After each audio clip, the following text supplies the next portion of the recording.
Hello everyone. Welcome back to the channel Talks with Day.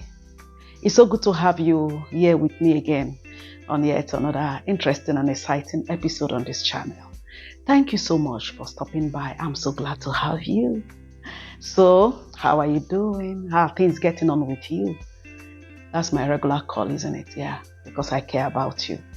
I care about your welfare, and I know that life can be very challenging, and on a daily basis we deal with issues, so it's okay that I find out how you are doing. All right, just know that I care, and I pray for you every day, and I know you will make it. You'll be okay. So please don't give up, don't give in, just keep believing, and you will see whatever it is that you are believing God for come to pass for you. So keep on holding on. God bless you. God honor you. So thank you so much for stopping by. On today's episode, I want us to discuss a topic that is passionate to my heart, and the topic is simply conflict resolution techniques for stronger relationships. We want to discuss some conflict resolution techniques that we can apply in our relationships to make them stronger and better. Now, I want you to know that conflicts are unavoidable in every relationship. In fact, as long as we are both different individuals, as long as two different people from different backgrounds, different ethnicity, as the case may be, or even in the same family, in fact, because these conflicts are not just between two people from different tribes or different religion or, different backgrounds, but it might actually still be people of the same background, the same family, the same origin, and, but as long as two people, two different individuals come together in any relationship, conflicts can be unavoidable. In fact, you have to expect it. Yes, you have to expect it because there will be frictions from time to time. I know you just have to make up your mind. It's all in your mind, from the beginning of whatever relationship that you are into, to make up your mind that whatever comes your way in that relationship, you will find a way out. So it's a mindset. You must have that mindset of resolution even before the conflict arises. So what is conflict basically? Conflicts are basically disagreements between two or more persons. It could be unresolved offenses over time, okay, different opinions that we are not reconciled amicably, and offenses also that are unforgiven, things that happen in relationships that are not given attention to when they needed to be attended to. Now, you just have to know that every conflict have an incubation period, okay? When conflicts happen, it's advisable that they are attended to immediately. Otherwise, they will grow into monsters, because they are little fires, you see. I think that conflicts begin with a little bit of frictions, and then these frictions when not handled, escalates into major conflicts, okay? So it's important that you attend to your relationship, okay? And you have a mindset, because every conflict starts from the mind. In fact, some of the characteristics of conflicts are anger, offenses, and, displeasure. When people are fighting for their rights, they feel that they are unjustly treated, and they are undermined. Those things can bring about conflicts, okay? So you look out for those things, and then you can work at them. All right, you must have the mentality of being able to solve this conflict. You must have a solution mentality. That's what I'm trying to say. You must have the mentality of the fact that there is no conflict that you will ever experience in your relationship that will take you down. You must have a solution oriented mindset. Those conflicts have not come to kill you. Just know that they have not come to kill you. All right. In fact, I think that they have come to even try your resolve, to see what you think about your relationship and how much you want to fight and keep your relationship. They have come to make you to be on your toes. They have come to sharpen you So because during conflicts, you will discover a lot of things with the person in the relationship with you to know what to do and what not to do.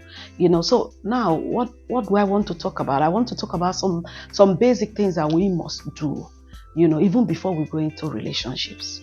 Because sometimes we don't even take time to think through.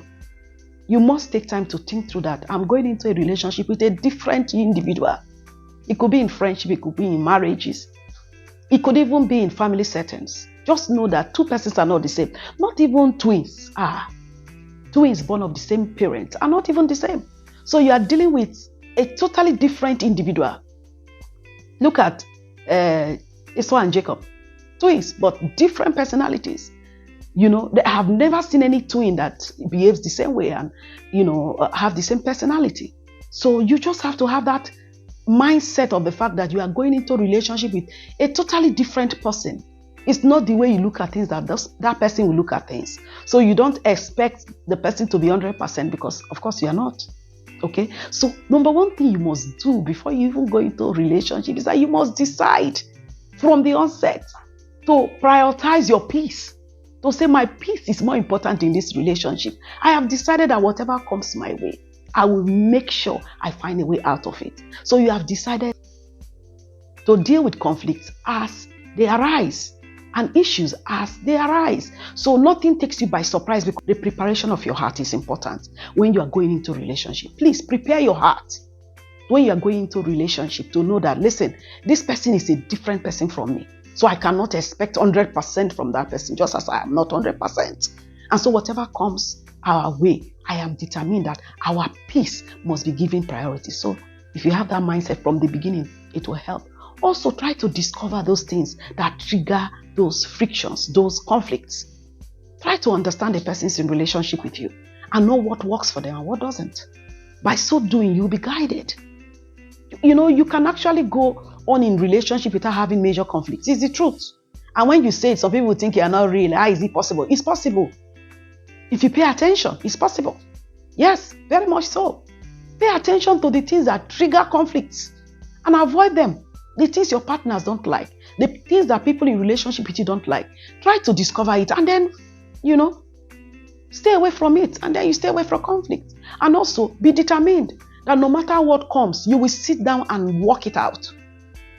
Your determination not to lose your relationship helps you also during conflicts to sit down and work it out. So you see, you must decide, you must discover, and you must be determined that the relationship you are into is worth more than your rights.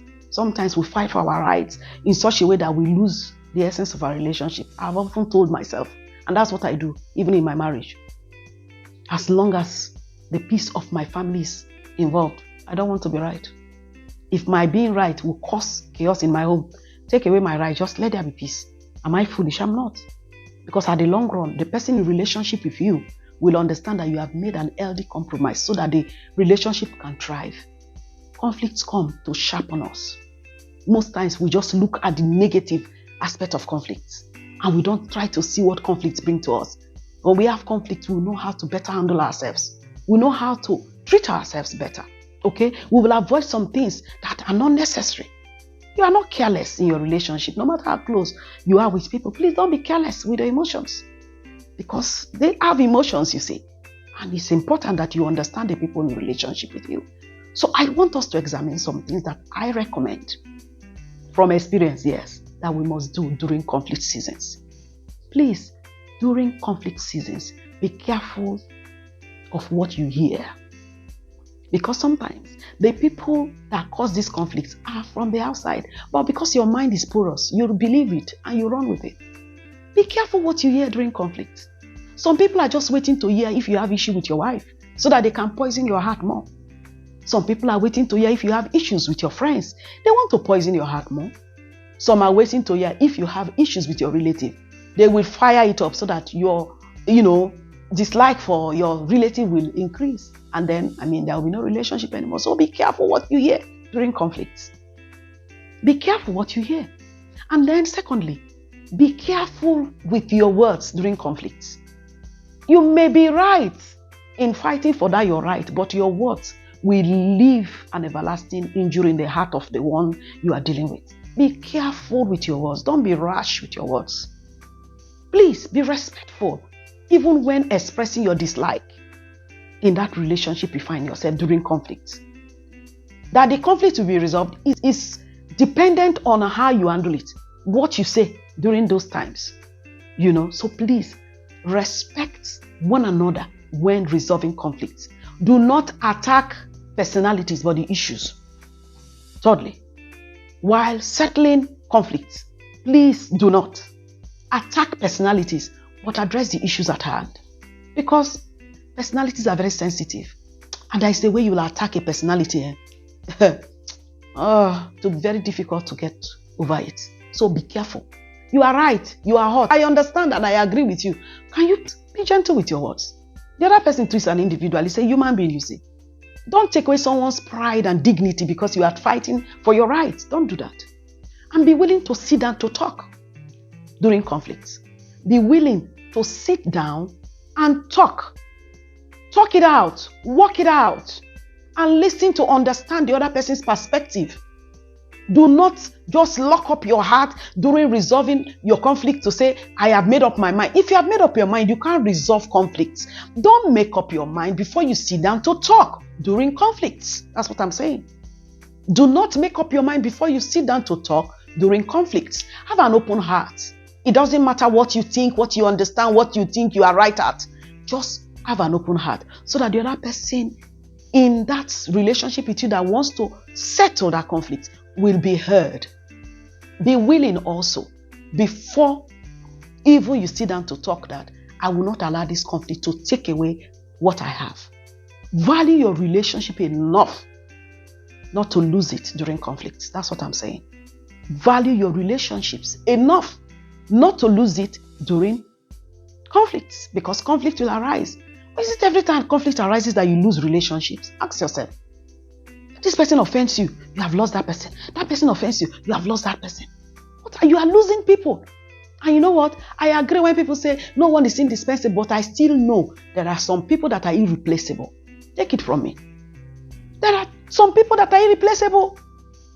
You cannot have the same kind of person twice in your life. So can you just let go of your ego? That's another thing you can do. During conflict resolution, can you please let go of your ego? Don't stand on a higher ground. Level up with the person trying to resolve the conflict with you. Be a peacemaker. Allow peace to reign during conflict resolution. It's not a do or die affair. That conflict has not come to kill you. It will not kill you because you were ready for it before it came. That things will happen the way I don't expect, but what do I do when such things happen? You have to have a mindset of conflict resolution before even conflict arises. I'm talking to us. Couples, I'm talking to us. Relatives, I'm talking to us. Friends, I'm talking to us. Neighbors, I'm talking to us. Colleagues, I'm talking to us. Siblings, I'm talking to us. Conflicts are bound to arise in any setting where there are 2 or 3 people. You cannot wish it away. No, you cannot. It will happen. But please be ready before it happens so it doesn't take you unawares. When you are not guided, you speak roughly. And you think you're expressing yourself. And after that, you have expressed yourself roughly. What happens to the relationship? You have lost it. Isn't that relationship important? If that relationship is important to you, I think you'll be mindful of your words. Have that mentality before you sit down to talk that I want resolution. I discover that conflicts can never be resolved except the 2 parties have made up your mind to resolve it amicably. And you know what? Your ability to resolve your conflicts amicably makes you a matured person. Makes you someone that some people will look up to. Makes you even a peacemaker in the future in the affairs of other people. Oh, yes. Is it not after that you have resolved your conflicts with maturity that you can apply that same maturity in counseling someone else that might be in one issue or the other with your partners? So it's important that we resolve these conflicts amicably. Listen to one another to understand one another's point of view. And take away anger. When you are trying to resolve conflict, take away anger. Don't come to sit down to settle your conflicts with so much anger. You will talk anyhow. Yes, you will act anyhow. And you know what? Conflict begins with the mind. It gets to verbal altercations. And then before you know, physical actions. conflicts degenerate. The Bible says, do not allow any iota of bitterness within you, because it will spring forth, and by it many are defiled. Conflict defiles a lot if it is not attended to. It's a wildfire. Take it from me. Deal with it at the friction stage. Humble yourself enough to initiate that peace, to initiate that discussion. Some people are not good at initiating discussions so that will lead to peace. In fact, they call them peace dwellers. They will do all manner, but they cannot initiate resolution. So if you are the one that initiates resolution in that conflict that you find yourself, with whoever, just know you are the peacemaker. Don't give up. Your strength is different from the strength of the other one in relationship with you. Don't judge the person. But you see, sometimes you discover that the peace dweller is actually willing for peace, but the person does not know how to go about it. So help that person and initiate that peace. What am I saying? Value your relationships more than your ego. Value your relationships more than your rights. Value your relationships more than your viewpoints. Value your relationship more than your perceptions. Value your relationship enough to be able to fight for it. How come you lose your relationship at the least provocation? Come on, people. That person in relationship with you is a blessing, not a curse. And who knows, maybe that person has been brought into your life to try you so that you become a better person. I was somewhere and someone was talking to us and said, I used to have anger issue. So much so that I display my anger and then afterwards I feel very ashamed. But God gave me a spouse that kept trying me in that area of weakness. And before I knew it, I prayed to God to help me because I was getting ashamed every time I throw tantrums and then I exhibit extreme anger towards my spouse. And today, God has delivered me from it. That's a testimony. Some people can be in your life to help you deal with that bitterness issue in your life, that unforgiveness issue in your life. Remember, we are from different backgrounds. Some people are from families where they don't forgive themselves. They bring it into their relationships. Yes. Some people are from families where they just use words anyhow they like. They bring it into their relationship. Help your spouse. Help your partner. Another example I can give also. One beautiful, lovely lady that loves a friend of hers. But whenever the person speaks hurtful word to the other person in relationship with the person. And the other person on the other hand says, I can't take this. Why would this person always talk to me rashly? And I cancelled. I said, you know what? This person is a good person. Who knows if God brought you into her life to help her so that she will know how to talk. And it's working. That person is learning how to say sorry. That person is taking note of how she speaks to the other person in relationship with her. So sometimes conflicts actually come to polish us. It's like using sandpaper to sandpaper a particular thing until it gets smooth and beautiful. So don't think that every conflict that come your way have come to destroy your relationship. No. It's because you are looking at it that way that the enemy is even trying to project it more to you to say, this conflict means that this person is not good enough. Oh, this conflict means that this relationship cannot go on. No, you don't do that. Sit down. Decide. Be determined to make sure that you don't lose that relationship. Do not lose your relationships over trivial matters, over offenses that are not resolved, over different opinions that are not attended to, over offenses that are unforgiven. Please be forgiven in your relationship. Forgive in advance. When the person is good to you, put in a check of forgiveness and tell the person, I might hurt you, but just know where my heart is with you. Whenever I hurt you, don't forget that I truly love you. I'm a human being, I'm not perfect. Okay? So the person knows that this person is bigger than what he or she has done to me. I do that a lot. When I'm in relationship with you and I see the way my heart is towards you, I know I'm a human being, I might hurt you. So I will tell you in advance, please forgive me if I hurt you in future. Just know that I love you. We are human beings. We fail ourselves from time to time. So please, do not write off your relationships anymore because of conflicts. Because conflicts are part of life. And we are here to resolve them. So are you determined to resolve those conflicts of yours? Whatever it is, sit down, humble yourself. Take a chill pill. Yes. Humble yourself. Let go of your ego. Come on. Level up with that person in relationship with you. Don't stand on a higher ground. Just know that relationship is worth saving. So sit down and talk about it. And when you sit down and talk about it, Listen to one another. Don't just wait to reply. Listen to one another and let the words touch your heart and make up your mind that I'm not getting up from this seat except this conflict is resolved amicably. It shows your maturity. It shows that you love that person enough to let go of the person's wrongdoing. Okay? So that's what I recommend. Sit down and sort out yourselves in that marriage of yours. Madam and Oga, sit down. It's time for you to talk. Yes. It's time for you to talk with your children too. Yes. It's time for you to talk with your friends, with your relatives, the ones that are willing. You can't force people to sit down to talk, you see. And then you cannot force people to change your mind about issues. But when those things are out of your reach, just leave it in the hands of God. But the ones that you can handle them. And God will help you. Because you know what? It is only when we are at peace with one another that we can pray and our prayers can be answered. So I think it's worth sorting out, all right? So resolve your conflicts amicably so you can have stronger relationships, okay? Stronger bonds in your relationship. God bless us. God honor us. So until I come your way again, this is me, D, saying thank you so much for staying on this dial. And please like this video, share this video, and subscribe to this channel. So let's continue to spread the word and healings and wisdom and understanding to as many that will come across these videos. Thank you so much. God bless you. God honor you. Bye.